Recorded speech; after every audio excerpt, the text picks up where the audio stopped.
இருவரும் தொலைக்காட்சி நிகழ்ச்சிகளை பற்றி பேசிக்கொண்டே பள்ளிக்கு செல்கிறார்கள். அப்பொழுது தமிழரசி தன் தோழியுடன் நேற்று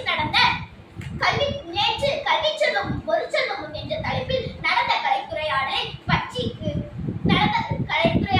கணினியில் பார்த்து கொண்டிருந்தேன் என்று கூறினார். அப்படியா தமிழரசி, வா போய்கொண்டே பேசலாம்.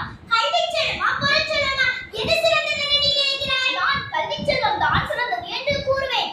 அதன்படி அவ்வளவு திட்டவட்டமாக கூறுகிறாய்? கேடி விச்செல்வம் கல்வி என்று திருவள்ளுவர் கூறியிருக்கிறார். பாரதாசன் கல்வி கற்காதவர் கலைஞருக்கு ஒப்பாவார் என்று பாரதாசன் கூறியிருக்கிறார். திருவள்ளுவர் பொருளில்லாத உலகம் இல்லை என்றும் கூறியிருக்கிறார். பொருட்செல்வம் இல்லை என்றால் நமது அன்றாட தேவைகளை கூட நிறைவேற்றிக் கொள்ள இயலாது. கல்வி கற்பதற்கு கூட பணம் தேவைப்படும் அல்லவா? பணம் பத்து செய்யும் என்பது பழமொழிதான். ஆனால் பணம் படைத்தவருக்கு சொந்த ஊரில் தான் மதிப்பு.